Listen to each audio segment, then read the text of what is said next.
All right, guys, welcome back to the podcast. The final episode of 2022. Yes. What a ride. What a year. And it's been a crazy year. It has indeed been a very, I was going to say up and down year. There's hopefully been no downs. It's just been a very up year. Well, I've not made any up and downs, that's for sure.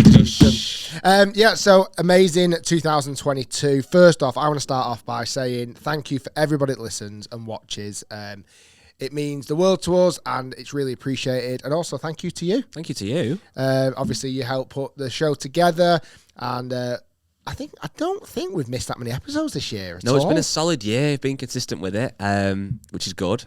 I think we've had a nice mix of episodes, that blown own trumpet. We've had some great guests on. Last week, obviously, was Ricky Fowler, which was awesome.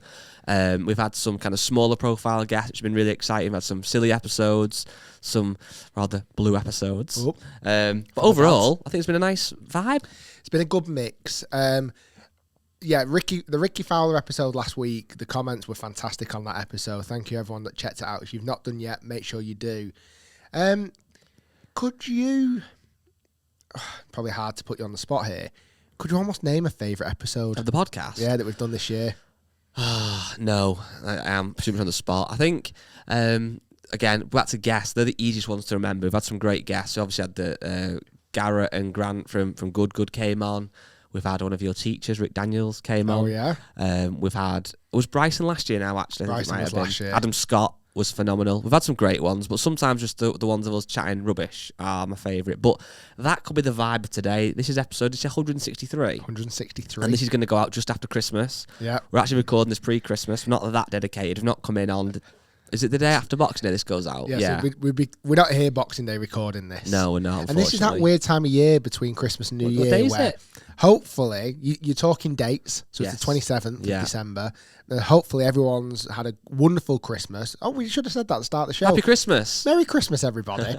I think hopefully you're going to enjoy this, whether it's you know what I think a lot of people will be doing, listening to this, going to skip. Yeah. To the tip. Yeah. It's that time between Christmas and New Year where you're like, right, I need to sort out Your cardboard, your plastics. all your cardboard boxes, all the stuff that you've collected over Christmas. And you're like, right, I'm going to go to the skip or the tip, however you say it. What do you say? Well, the tip, a skip is what you get at your house, Yeah. and then the tip is the But now they're place. more called recycle centres over Yeah. here in the UK.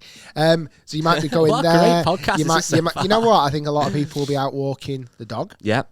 Having a little bit, might be even on the way to golf. Because I reckon a lot of sneaky rounds of golf, as long as the weather's good here in the UK, that time period is a nice little time to play a bit Well, of you golf. might not get to play, obviously, Christmas Day, obviously. You might not get to play Boxing Day. So then the day after Boxing Day, today this comes out, might be a few people on the way to golf as we speak. Do you know You're going to shank it. St Andrews do a tradition each year. On Christmas Day, you can play for free. Oh, my word. However, I don't know if it is this Christmas Day or the Christmas Day it's just been, because it's a Sunday. Oh, wow. So I wonder if I don't know if... Obviously, it only falls on a Sunday once every 7 years, and the old course is shut on a Sunday. But St Andrews, every Christmas Day, it's free golf. That's interesting. How mad's that? We're also a bit under the weather today, both of us. I've got a bit of a sniffle. Don't feel 1,000,000%. Neither do you. So try not to sniffle too much down the mics. But if it's not our best performance, that's the reason why. Yeah, we are. You can probably tell by the audio we're a little bit muffled today. It's been a lot of filming outside in the cold the last few days. Testing some new and exciting drivers for 2023. Well, the good thing is for everyone listening, we don't have to do that thing now. It's like, they're going to come in weeks. These videos are going to be coming very, very soon, literally in a week or so from now. The first one will drop. Some exciting gear, and it's been a nice testing process this year. There's been a lot of balls hit, some indoor data for pure numbers, and then some outdoor data. And it's interesting to see how those two marry up, isn't it? Because that's a big, with one of the drives in particular, different. one of the things that we've actually found. Yeah, it's indoor testing when you're hitting in a simulator. The numbers can skew your perception of a driver. Absolutely. Where when you get out on the golf course and you're in a real setting, the numbers go out the window. It's all about fairways. Oh, Your voice is going now. Is that what have you got a big drink of? I've got this is a nice little. It's just coffee. Okay, just It coffee. really sounded like New York then, didn't it? Well, just a cup of coffee. This is a beaker I got from Palm Beach Golf Club, and it genuinely, I think it's heated up my drink. Wow. It's made it hotter. I've just got coffee. So, yeah, there's a couple of drivers this year which performed very, very nicely indoors, but were a bit of a different animal outside. So, reviews of those will start to be coming early January. So, stay tuned. Make sure you're subscribed. Yeah, very exciting time. And that's the thing, we've had this discussion before, and it's so hard. I almost feel some level of, like, not sympathy for people because we're all in the same boat, but when you go to get a new golf club and you're spending now, a lot of these new drivers are going to be £529 sterling, which is a lot of money in it, let's be honest. It's a hell of a lot of money. If you're going spending that much on a driver, you should get fit. We all know that.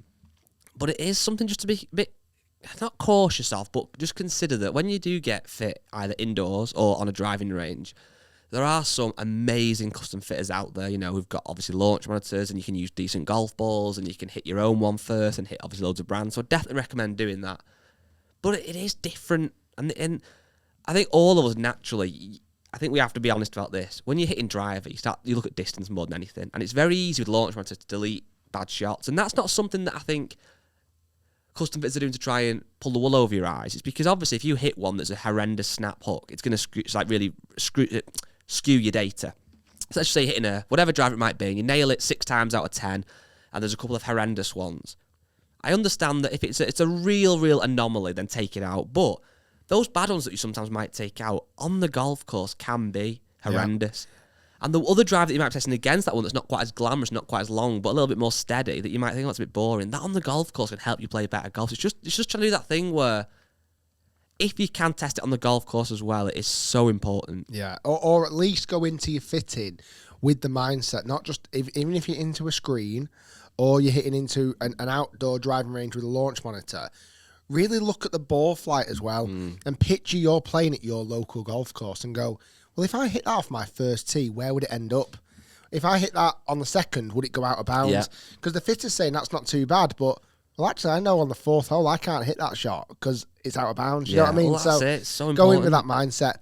We also might be slightly under the weather because earlier this week we had our Christmas do. We did indeed. Well, it'll be a week ago now as this goes out. And how many days ago was it in reality? It was 4 days ago. It was Monday. Yeah. And it's now Friday. Yeah. At least it's going out on Tuesday. Okay. It's confusing, isn't it? But yeah, we had a very, very, very, very good Christmas works night out. Compliments to you for organising it all. It was like an activity night. It was. We did colouring in. That took ages. Pass the parcel around this desk took ages. You kept going out the lines. I did. It was bang out of order. Yeah. So we're talking about colouring in. And then we actually had a few bits and bobs we did. We first off, so there was out on the actual staff night out, was 8 of us. One, unfortunately, Amy, who works for us as well, was missing, so it was normally 9, but 8 of us went out. The first location, after a few beers here in the office, finishing off the Ricky Fowler edit, it was the Palm Beach edit, actually. We went out to Junkyard Golf. We did. In Manchester. Which is mini golf. But with a twist. It's adult mini golf. It's adult mini golf. Yeah, it's really raunchy. But it is, you're not going to take a kid there, are you, really? Certainly not at night. No. I don't even know if you would in the day. You probably could in the day. I don't know. But yeah, we got a few funny looks when we all walked in with tour bags and Scotty Camerons and spiders. Pro V1s. Yeah. No, we didn't do that. But it was competitive, and I don't want to, get too carried away, but I did destroy you in particular. You kind of blew it a bit though. I blew it a little bit. I didn't want to win. I thought I don't want to win because that's a bit too competitive. So I came a nice second place. Where did you come? Second to last. Oh, okay, so 6th, 7th. 7th. Oh, with 8 of us, yeah. Wow. But I'm comfortable with that. I thought the aim point was a bit over the top. What I wanted to do is we went out with all our editors and I wanted the editors to make my score look a little bit better. Yeah, and they just couldn't do it. This is real life. This is real life now. Yeah. No, I'm only joking. So that was really good. We did Junkyard Golf, and then we had a few more beers. We went for some food at Blues Kitchen in Manchester, which was really, really good. And then we went to Flight Club. Flight Club is the best thing on earth ever, full stop, period. It's so good. Now, if you've never heard of Flight Club, and this is not a sponsored read or anything, we paid full whack for the whole privilege, but it was a privilege. It's darts made commercial. It's so good. So it's a bar. They've converted it into all these little ockies where there's dartboards everywhere, and they're interactive dartboards, but they're actual dartboards. I was worried, I'll be honest with you. I thought it'd be plastic dartboards. With the little holes almost. But they're proper dartboards. With proper darts, proper dartboards, really good service, loads of fun games, and that got very competitive and boozy and really, really, really fun. Yeah, well, I wasn't drinking. I had to drive, unfortunately. But you were you put a lot of ale away. You are a good drinker. I'll give you that. If you had a handicap at drinking, If you'd have seen me right at the end, you might have questioned that. But if you had a handicap, I'd say you were. I don't get carried away. I'd say you're probably you're single figures. Oh, easy. Yeah, easy. But I'll often break 75 drinks. Yeah, well, yeah. But and your shorts game was actually quite good. Your shots was very impressive. Yeah, I take plenty of shots. But then you were very worse for wear the next day. So you're definitely in your old age. You're getting worse with hangovers. I think it's honestly, genuinely, no if, buts and maybes. It was the most hungover I've ever been in my life. It was just, we went out really early. We started drinking at probably, 1 o'clock here in the office. I finished an evening at about 2 a.m. Wow. in the casino. And it was just, from that, it was beer, shots, red wine, cocktails, vodka, messy. You're an animal. But it was really, really good. It was very good. And we actually got talking a bit like nerdy. We left the flight club, the darts place, and we were saying like, how can we make that for golf? Yeah. And you think like Top Golf is kind of close to that in the sense that Top Golf, obviously, it really is catered for golfers and non-golfers. People go, it's kind of simple. You can hit golf shots, obviously. There's different games, there's points, etc. But I suppose the difference is still there, is that it's got to be a huge facility. Although Flight Club was big, it was indoor. You can get, there was, I don't know how many data was. I reckon there was 40 maybe more. I don't know. It's hard to know. Because it kept going either, and every one of them was full with Christmas parties or work dues or couples on dates, and it was really, really good. And it's like, how can you make that into golf? I mean, we did obviously mini golf. We did, we have been obviously Top Golfs before and stuff, but it's like, is there a world where something like that's like works nights out, people have a drink, can work in golf? I don't quite know exactly how it looks. In our drunken state, we were like, we're going to do this. We're going to make this in golf. But no, it was.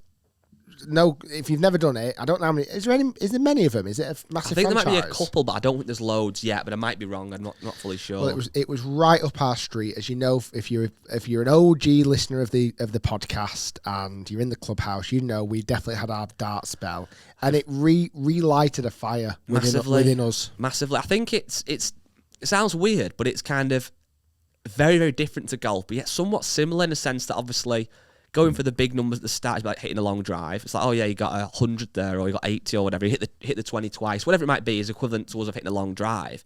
But then getting your double at the end or whatever is a bit more like, or getting a single, whatever. Because this game at Flight Club, it's not super 180. What's the 501 or 301? It's a bit more. But anyway, you still got to be precise towards the end, and it's a bit more like you put in, isn't it? And your more delicate shots. Yeah. There's kind of some level of similarity there, I'd definitely say. Now, the other thing we didn't pick up on last week because of the Ricky Fowler podcast, we didn't talk much about the PNC. No. The father and son, or father and daughter, or daughter and mother and whatever. It was a real mixture. Yeah. Siblings. Yes. Not siblings. That's brother and sister. Parent and child challenge. Yeah. PNC. Is that not what it stands for? No, parent. No, it's parent and child. No, I think it used to obviously be called the father-son, and now it's obviously it's broader than that, isn't it? Because obviously some of them haven't got kids, and Nelly Corder played with the dad, etc. But Charlie Woods. It's all about Charlie Woods, isn't it? It's mad how over the last kind of 3 years or so, when he's been playing in that, how he has become like in social media world and media just in general. It's like a mini version of his dad. Like everyone is so excited to see him play golf. He is. I mean, he's really turned into a teenager in front of our eyes. I didn't know this year how old he was. I felt like it was like this mythical number that nobody knew, but now it's obviously he's 13. He's played in this a couple of years now. He's really grown up. And what a player. I mean, he struggled, obviously, because he had an ankle injury. But, I mean, how cool is that? At first, because I put it on, and I saw him walking, and him and Tiger, obviously, they have so many similarities in how they obviously act and behave. And he's walking like, I was like, surely he's not imitating his dad's walk. Yeah. And obviously it came out that he'd rolled his ankle at the driving range, I think it was, which definitely affected his golf. But you think, like, obviously he's 13 years old and he looks incredible. But you hear some people who are a bit more negative online saying, oh, he's actually not that good for his age group in Florida or wherever it might be. I'm not sure if that's the case or not. I know he's done some good stuff. I read a mad stat, and I don't know the number, so I won't get it perfect. It was something on Twitter, so it might not be fully factually correct. And at the same time, his dad at his age had won like outrageous amount of tournaments. Yeah. But it's it's very different. Well, what's now. mad is he's always, obviously, Tiger Woods' his son. He's going to kind of, somewhat, if in the golf, will live in his dad's shadow, which is in some ways a blessing and in some ways probably will drive him insane. It'd be a big curse. But either way, it's like, what's crazy is he's so good at golf. I mean, you watch those shots. He played off the second to back tees. And I think they had like 5 different tees out that day. They had the Tour Pro tees, then they had obviously like the next ones, and it kind of went down. I'm sure he's playing off the same, maybe the tee further back than John Daly, or at least the same tees. He was on like the second to back ones. So you watch his shots that he's hitting, and he's on like a par 3, it's like 160. So he's playing obviously like proper par 3 length holes and stuff, and he's nailing it. And his ball speed is like 153 or something with his driver. And he's hitting like 7 iron 160 and stuff. He's not hitting it much less than I am, really, let's be honest. But you think it's mad because in one way, how good can he get? Obviously, it depends how much he wants to push it, I guess. And you think, well, if he isn't at the top of his game for his age, which some people say he's not, how good must these kids actually be out there? It's scary. And how good was Tiger at his age? I know. It is. You see it. Did you ever... I've mentioned it before. Have you ever watched that documentary on Netflix, The Short Game? Yeah. And you look at that and you think, these kids are ridiculous. Yeah. And you know, I think Tiger has made that benchmark even earlier. Yeah. Because, as you know, when Tiger hit the scene, everyone then, like, I'll get my kid into golf. And that age, I reckon golf probably, people used to take it up at 7 or 8 years old, you'd imagine. It suddenly went to 3 years old. Yeah. So suddenly these 8 and 9 year olds are actually like little mini tour pros. You see it in the drive, chip and putt. Yeah. That they have at Augusta every April. They're unbelievable. But what's also insane is some of those kids will inevitably go on to be European Tour players or PGA Tour players, whatever it might be, major winners, etc. But some of them just will get to a point and just not improve. It's like with Charlie now, obviously no pressure. Well, he's got a lot of pressure because people are watching him, but he's 13. He might just get better and better and better and better and could end up, you know, getting on tour. Who knows? I'd love to see him on tour. Or equally, he could get to 16 and just kind of plateau. Yeah. And if you look, there was a lot of the players there, obviously, who had the sons or daughters playing, who were obviously sons and daughters of tour pros. And you could tell they were great golfers, but none of them were on tour. I mean, little John Daly's got a great chance. He looks brilliant. But you think, like, how much of golf is it kind of that nature versus nurture versus just pure ability? Like, if you think about it, you know, if you are Tiger Woods' son or John Daly's son, you'd imagine you're playing golf from a young age. You've got great advice. You've got all the equipment you could think of in the world, the best facilities. But yet there'll be some other kids who have just come from potentially nothing who would go on to be better than them. Is it just pure skill? How? The thing in, and I'm comparing it to football as well. The thing in golf, you've got to prove yourself, your worth. You've got to go out and shoot numbers, low numbers, really low numbers to get noticed, to get seen, to get into different tournaments, this, that, and the other. I'm sure, I'm not blind by this, I'm sure having Tiger as your dad opens a lot of bloody doors. Absolutely. He'll have the best equipment. He'll have whatever, you know, the best practice facility. He's got a little mini golf course in his garden. Do you know what I mean? So there's not going to be any issues about that. But he still got to go out and shoot low numbers to get into tournaments, to do this, that, and the other. In football, is it maybe a little bit different? Because if your dad is Messi or Ronaldo, because Ronaldo Jr. is like doing good on all this, apparently, does almost a name... That was your... Siri. Yeah, your name... Does your name almost carry you much further? Because really, it's very hard to... There's no number on you as a footballer. Exactly. No, you think that because, again, if we use just a football son as an example, you know, they could get into the Aston Villa youth team, United youth team, whatever it might be. And, you know, they could be saying, the coach goes, oh, well, you know, he's got potential. It's such about his son. Or, I like the way he touches the ball. You know, he's not the strongest kid. But he's got this. They can almost perception. In golf, there's no hiding place. It's facts. You go out, and if you're Tiger Woods' son, John Daly's son, whoever's son or daughter, you go out and you shoot a score, and that is on you, isn't it? You could say, oh, they're going to progress or they're going to get tall because we know Tiger's quite a big guy, etc. You think his son might grow up because he's quite... I don't know if he's short for his age, but... Who Charlie? Yeah, he's not see me. I think he's pretty tall for his age. You think? Yeah, for 13? I'm not sure. I think he's got... well, I don't know, but anyway, he's got potential to grow even more. His dad's like 6'1". But it'd be interesting to see what actually...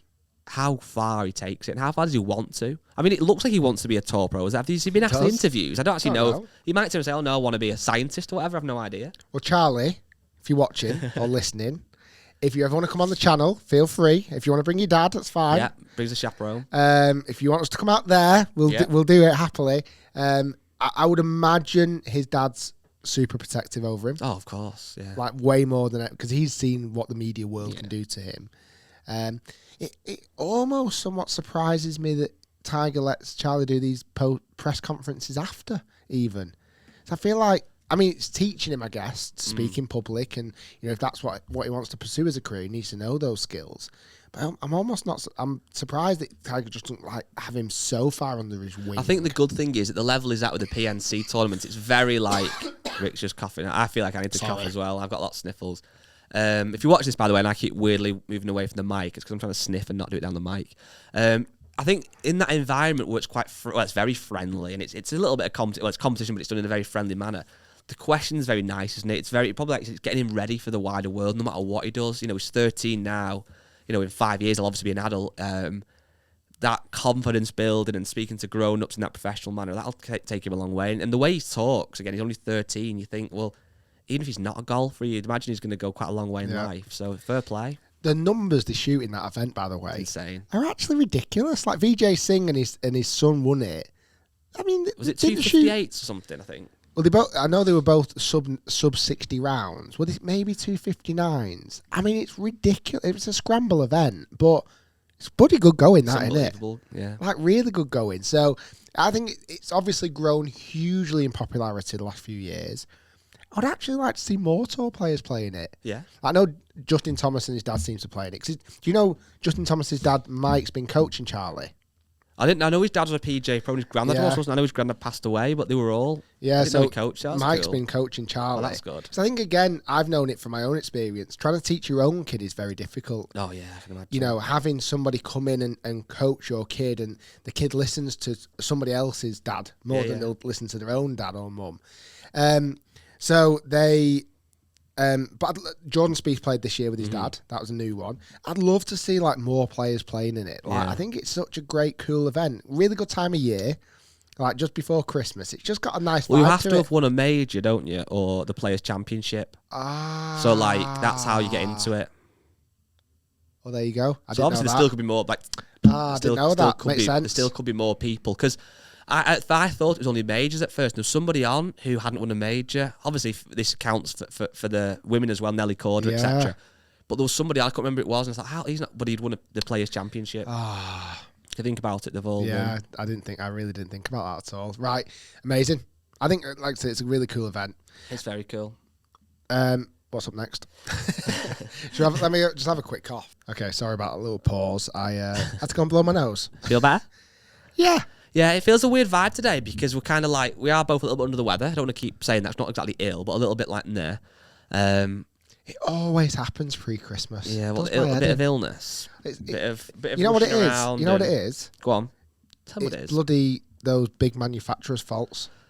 Yeah, with the new drivers. It's Callaway's, TaylorMade's, Cobra and Ping's fault. Why I'm ill and why you're ill. Well, yeah, we are. But what's powering me through is these amazing questions on Facebook. Nice. So we said this before. We'll say it again. If you're not a member of our group on Facebook, there's no excuses. The only excuse is I don't use Facebook. Other than that, then just set up a Facebook. And call it Barry Burner. Have a little burner account. But yeah, join it. It's the Rick Shiels Golf Show podcast. There's loads of people. There seems to be a lot of people getting hole-in-ones again at the minute, which is good. People put it in there. You seem suspicious about that. No, it's because there's 80. No, it's not. There's 80,000 people in there, so statistically there should be one person every now and again getting a hole-in-one, and that's what we see. And what I like about it as well, when people put in a post they've had a hole-in-one, it gets loads of likes, so everyone's supporting them. So what was the odds? Did we say a hole-in-one was? Like was it 20,000 or something? So yeah, in theory, there should be a lot. Yeah, well, if they're playing golf a lot, which I think most people are, then there's going to be good odds. So Awesome. If you get a hole-in-one, let us know. I've only had 2, so I'd like to see more. Like you've had 1. It was an open qualifying. Measly one. I've had 2, and yeah. I'm feeling 1 on camera next year. Well, so you've almost read my next question. So we've had some great questions.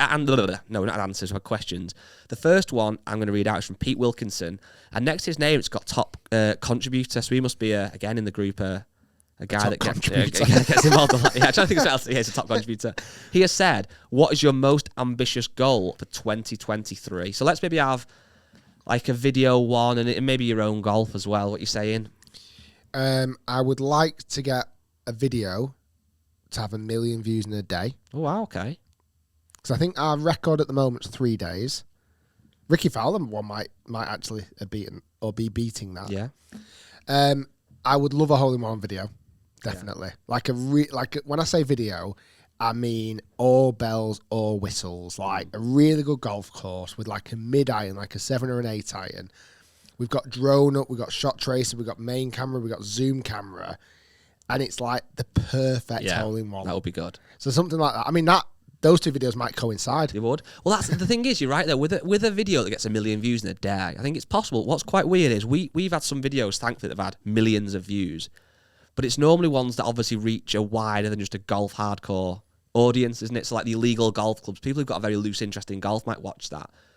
But to try and get one that gets that many views only in a day, it's going to be... I don't know what it would be. I'd love to do it. Maybe it is a hole-in-one. It's either something spectacular or disastrous. Yeah. So it's either me flipping a buggy upside down 360, which we can do. We can do, yeah. There's more possibility of that than getting a hole-in-one. Possibly. Or a hole-in-one. So you need to capture people's attention. So something like that. And, I mean... Or quit YouTube? No. If you did, though, that would get 1 million views in a day. Oh, I get you. So you could do a video and say... Quit. Actually quit, get 1 million views in a day. Not just call Wolf Actually quit, get 1 million views, and then be like, I may as well come back now. I've accomplished my goal. I'd love to do more of these 10-shot challenges with Tour Pros. Exactly. I think that we've had that chat, obviously, yesterday and today. It's like the 12-shot challenges. Maybe that's a new one. Maybe I need that. The 10-shot challenges. They're so good because... I think when you're watching that, you want to see, well, people know these guys are amazing. They know that you're a decent golfer. So it's like, well, 10 shots is going to be a good hand. And it seems to always be a close match. Really It's close. a great number that we've picked there. Well, out of the 4 matches, 3 of them gone down the 18th. It was only Adam Scott battered me. Yeah, well, they're also going on the 18th, but they're they were close. Yeah, on the no, 18th. you're right. And well, that's why then we went with actually stroke play, because otherwise, if it was match play, but like we've both got 18 holes, like you said, there's 3 of them that have come down to the stretch, or anything could happen. It's nice to see the players chilled, and you don't always see that side of them. So I think people have enjoyed them. We want to get some more. Some names in the hat, isn't there? There's names in big names in the hat. We've got a massive hat in the other room. It's huge. There's loads of Loads names of in it. So we've had a question. I'm going to answer this one first. I think my answer might be similar to yours, Rick, but it's from Niall Whitehorn. He said, do the new releases from brands still excite you guys, or does working in the industry just become part of the job and nothing else new to try, etc.? So for me, I do get super, super excited to actually see the drivers more than anything. So like when we know there's a new TaylorMade, new Callaway, etc. coming out, I can't wait to physically see it, what it looks like and what its name is. I must admit, from there, really, that's probably where I've started to not get as excited, because typically all the brands have the same story. We've used more carbon, we've saved weight, it's therefore a bit more forgiving, it's a tiny bit longer, and that's it, really, isn't it? I get excited about seeing products, I do, but it has to be physical. Yeah. I'm not asked about pictures, not even a little bit. It has to be, I have to see the product in my hand to really appreciate it. That's when I get most excited. And for me, it's like the feel and sound of drivers. Yeah. Like I love my game that I play with myself a little bit. Look at a driver and think, I think I know how that's going to feel. Like that driver looks to me like it's going to feel. Do you win this game very often? Yeah, very, very. What's the score? 2-1, Rick. 17-0. To Rick. Yeah. Wow, the other Rick's good, isn't he? There's another Rick somewhere crying in the corner. He keeps getting it wrong. So yeah, no, I 100% still get excited. Obviously, it's been a number of years now testing new products. I'd be lying if I said. Certainly really, really early on when I started reviewing equipment, that was probably peak excitement. Almost borderline too excited. Yeah. Where now I feel like I'm at a nice position where I'm almost like a professional excited. Yeah. I know where it all sits, but I'm also quite realistic. Yeah. I think that's it as well. It's kind of having realistic expectations of what like a new driver might bring. So, for example, I've currently got the Ping G425 Max, and I actually adore it now. Finally got to a place where my driving's come on a lot. I don't know if that'll always obviously be the case. I think very quickly I could kind of lose confidence again. Not that I want to, obviously. So I'm excited to try, not hit it yet, the new Ping driver, but I'm not expecting it to go miles further. It's more a case of, well, I love the one that I've currently got. Let's see what the new one's like. And it might sound, I've heard it sounds a bit different, or it might feel a bit different, but I'm not expecting it to suddenly go miles further.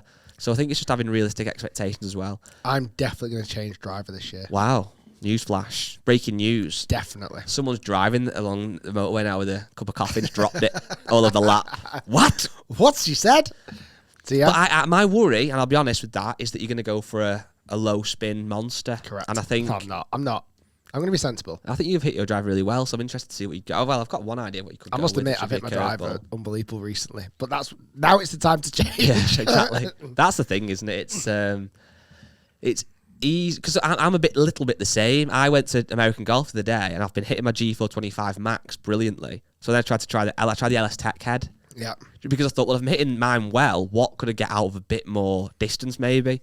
And it was a nice driver, actually, but I just noticed it was going a bit more offline. So it's like, well, it might go a bit further, but I'm going to miss more fairways. Exactly. Johnny Bryan, it's not really a question, but he said, just a big thank you, really. The podcast really adds some depth to being a Rick Shiels fan, and hearing more in-depth views on things like Live or Good, or even what you got up to in St Andrews is just as great as the videos. Oh, So nice. that was very nice. I've had a text off Harry. What's he saying? We're ordering food. Oh, right, okay, well, I'm actually not hungry. Burgerism? I'm actually not hungry, honestly. It's a really bad shout that when you're having a burger for lunch, but I don't feel hungry, so I'm going to skip it. You're right. Yeah, I feel a bit not great, but anyway. Now I am worried about it. I don't want any attention. I don't want everyone in the comments saying, get well soon, guy.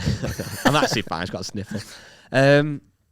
So Josh Richards has said, did Rick think he had a better chance of beating a pro like Ricky Fowler if he's played a much easier course? So it swings and roundabouts. No, because he would have shot lower. Exactly. So he shot 3 under round medalist. If we went around Marriott, I would expect him to shoot 7 or 8 under. Yeah, so it's just always so it didn't really matter. Yeah. I think the one thing I'm annoyed about myself, and I'll really try and improve on this going into next year, every time I've started badly in these challenges. I think that's borderline inevitable, though, to some degree, because you're kind of going to be a bit nervous. But I feel like it's almost like if I can start well and hold my nerve a little bit. That's the true. The other big thing as well, it sounds really daft, but playing in that format, in this, like when you're 10 under par, a double bogey on the first doesn't feel that bad. Yeah. Does that make sense? I know what you mean, because Because it's like, well, handicap. whatever. Yeah. I've You're got now 8 more under shots. par, Yeah. Where if I was level par and I go, oh no, I'm 2 over, crap. Like it's a really weird. Well, also different as well, what mindset. you've got to remember is, although Ricky Fowler starts level par, he's not going to finish level par. No. He's probably going to shoot 3 or 4 under. So if it started that you were like 10 under and he knew he was going to get to 3, that might make you a bit more. Yeah. Question here that I have actually changed my views on, kind of as of late. So it's quite a good one to ask. It's from Jez Thompson. And he's asked, he'd love to hear our thoughts on indoor golf. He said, I ask questions every time. Be nice to read out on the world's best podcast by the best presenters going. I actually hadn't read that last bit, but thanks, Jez. That's not what you got. He actually didn't write that last bit. Yeah, but I just read that out. No, so I was always somebody that would rather be on the golf course than hitting balls. That's just what I always was. Growing up, I'd rather be on the course doing 9 holes and hitting balls in the range. Recently, I've kind of weirdly flipped. I've not played golf on the course now since I played at Ely, which is however many 4 weeks ago. But I've been in the range a lot. And I feel like that's given me a bit of my golf fix. I'm hitting balls, thankfully hit it quite nicely. That's making me go more and enjoy it more, which is a nice positive snowball effect. The more balls I'm hitting, the better I'm hitting it, the more I'm going, blah, blah, blah. However, I don't, at the minute, feel like I'm missing the golf course too much. And so on top of that, kind of separate point was, I know you watched this video, Eric Anders Lang did a new Adventures in Golf where he went to South Korea, where apparently there's more indoor golf facilities than there are Starbucks. If you've not seen this video, people watching and listening, you should check it out. It's really good. I think it's on Scratch TV. It's on Scratch TV. It's Adventures in Golf. It's something, if you just type in South Korea, Adventures in Golf, whatever, or Eric Anders Lang, you probably find it straight away. And basically, it's like a little mini half an hour, 25-minute documentary about It's really good. golf in South Korea and how it's so much bigger and popular to play indoor golf over there than obviously on the course. Now, I probably obviously wouldn't rather play a game on a simulator versus playing an actual golf course. I'm not going quite that far, but I definitely understand it more. That if you are a golfer and these facilities are amazing as well, by the way, you can have a drink, you can have some food, You can practice bunker shots on a simulator indoor. Yeah. You can practice there's like putting green that has like games on it, and it can measure your success rate from uphill putts, downhill putts. The simulators, as much as I'm a big fan of simulators that I've used in the past, these simulators work with the software. So if your ball is finished with the ball above your feet, the mat moves to the balls above your feet. I mean, it's not real golf, but it's as close. It's the closest I think we've got so far. Absolutely. Going back to what we mentioned at the start of the show, this flight club, I think there is something. 100%. There's facilities where it could all become under one roof. And also think about it, when you play around a golf, what are the things that you actually enjoy the most? It's playing with your friends, maybe beating your friend and hitting great golf shots. That's really it. I mean, some people, to be fair, enjoy the walk and enjoy the scenery, and I also massively understand that as well. But for me, when I have my best time at the golf course, it's playing well and it's playing maybe beating a friend. that can still be done on indoor golf. You can hit great shots, you can muller long drives, and you can possibly Got an beat your idea. friend. Go on. You hit a shot in simulator. Yeah. Okay. And by the side of a simulator, there's a tunnel. Okay. Okay. An enclosed tunnel. It's Yeah. not very long, but a tunnel. And then in that tunnel is a treadmill. Okay. Now, inside this tunnel, it's all screens, 180 degrees, 360 degree screens. And you've hit your tee shot, and you step onto the treadmill, Yep. and you walk to your ball, looking at the scenery, hearing the birds tweet. And then when you get to, you have to look for your ball. Okay. So you have to look for it, like you're looking around, and you got the time it comes on, Yeah. 3 minutes, 2 minutes 50. Wow. And it counts down. You have to find this golf ball in Yeah. this imaginary land. And for that reason, I'm out. Aidan Watson, quite a good question. He said, what's the best but unnecessary golf accessory? I have a little chance to think of that because I looked at it. And you know what I'm going to go with? I want to hear your thoughts on this if you can beat me. No, this isn't a great one. A nice pitchfork. Because you should always have a pitchfork, ideally. And you should always really at least use a tee. I know it's not ideal, but something. But a nice pitchfork, whether it be from a golf club or one of those Scotty Cameron ones, it's just something nice, isn't it? I like it. I end up losing them. I would say, even though I've got one in my bag and probably never use it, a groove cleaner. Wow. Okay. Wow. Oh, I didn't know you were that guy. Oh no. He's coughing now, pretending he was. Oh, I was confused. I was a bit ill. I didn't mean that. Now, I'll tell you what. Last thing I'm going to say. Yeah. That you should always have in your bag, rain gloves. Yes, great shout. Yeah, Regardless of playing You've in pulled summer, that back then really well. Anything else? You can get them in pairs. Rain gloves are worth their weight in gold. Absolutely. Jordan Richardson has said, favourite Break 75 course from this season? You're going to go Crail? You're going to Crail it? It's hard to say off the bat, innit? God, favourite course. Because the only thing I think that slightly kind of makes it hard to answer is that there's more than just the course. There's how you played, there's the weather, there's the vibe of the day. There's things that sound silly you don't see on camera, like what the food was like sometimes makes a big difference, how we felt on the day.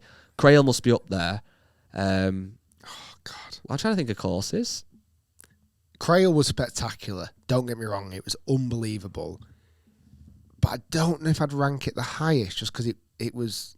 When was it? November time? October? Was it November we filmed Crail? Yeah. Probably did. Like, that made it feel a bit different. Like, I'd love that. If that was a summer night, everything else was exactly the same. Yeah. But it was a summer night in July. I think that goes to the top. Okay. Oh, God, what, I'm struggling. And I've got one coming out early next year that I filmed in Jupiter that's called Floridian. That's pretty spectacular. I think I can't remember any golf courses now, weirdly. I'm really struggling. We obviously did Royal Liverpool, we did Hoylake, same Royal golf course. Liverpool and Hoylake. We did St. Wallasey. Wallasey was up there, yeah. That was a pretty great. good one. Food. You know what? I think it was Wallasey. Wallasey was unbelievable. Amazing golf course. We played both okay. Yeah, I don't think we well ripped enough it to up, kind but of- okay, respectable. The food afterwards Yeah, was was great. outrageous. The hospitality, everything was brilliant. Yeah, I think Wallasey might be up there. No. However, after Wallasey, I probably had my worst experience in the world. I had that bloody electric car. Oh yeah, which didn't. Yeah, we mentioned that we didn't charge. Rick forgot that you had to charge electric cars. Are you guys? This is from Stuart Mitchell. Are you guys excited for the Open being on your doorstep in 2023? Yes. Yeah. Yeah. An exciting video coming next year. We are going to be playing at Royal Liverpool. We're going to do a Break 75 at Royal Liverpool a few months before the Open. Let's see how we get on. And we might just release it 151 days before the Open. Because why not? Why would you not do that? Makes sense, right? Someone said, will you play some course? Sorry, someone. I want to read people's names. Keith Ellison has said, will you play some of the golf course in the southeast for Break 75? I think what we're going to try and do next year is try and bulk record episodes.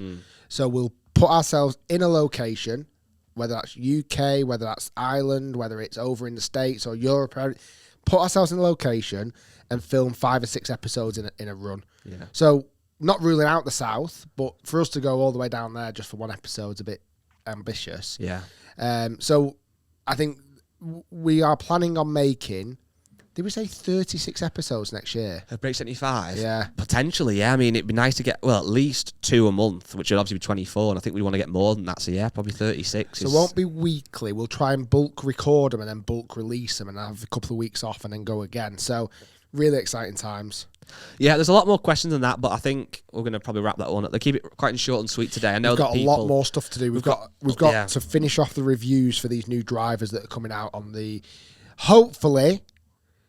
have YouTube uploaded, have YouTube open and the Rick Shiels Golf YouTube channel present on the 4th of Jan and hit refresh all the way through the day. All day. I don't know when we're going to drop the video, but 4th of Jan hopefully is when you're going to see the first review of 2023. Absolutely. Yeah, no, it's exciting. Like you said at the start of the podcast, Rick, big thanks to everyone who's been watching the podcast, listening to the podcast, watching the main channel videos, everything, all that support. We massively appreciate it. If you're in the clubhouse, we really, really, really love you. If you're not in the clubhouse yet, we like you, but we just wouldn't class you as a close friend yet. So once you listen to all the episodes of the podcast, you're in the clubhouse, and you are then officially my best friend and one of Rick's top 10 friends. Top 10. We are going to release a podcast on the 3rd of Jan. Yes. Which is going to be an interview with Claude Harmon III, one of the most famous golf coaches in the world, son of Butch Harmon. So that'll be coming out on the 3rd of Jan. We're actually going to film the intro now, but that video is going to be out 3rd of Jan. And then the 10th of Jan will be up in the air because you might next time you are on the podcast, you might be a different man. I could have a baby. We should have a baby, hopefully, fingers crossed. It should be born by then. So there might be a couple of episodes where we need to... Well, there's Claude Harmon episode for the 3rd of Jan. Depending on what guys' movements are for New Year, we'll get another episode out for the 10th of Jan. That'll either be me and Guy or Brad Faxon podcast. And then we'll see after that. Yeah, we'll see after that. We'll try not to miss a week, just because I know you guys love it so much. Yeah, and if Matt Fry comes on instead of me, don't everyone comment saying, oh, Matt's well better than Guy, because I'll read the comments, I'll be crying like a baby with my baby. So if anything, comment that Matt Fry is rubbish and he's a Guy Charnock from Walmart. That'll make me feel miles better. Because then your poor wife will be looking over and going, oh, but the baby's crying, Guy's crying. Everyone prefers Sophie Walker and Matt Fry over me. I'll have to do it on my own. Right, all the best, guys. Good luck, Guy, if we don't hear from you. Well, you will I hear will from hear me. from you, but other people. Yeah. Again, Merry Christmas. Have a great New Year. And here's to plenty of birdie sauce in 2023. Nice.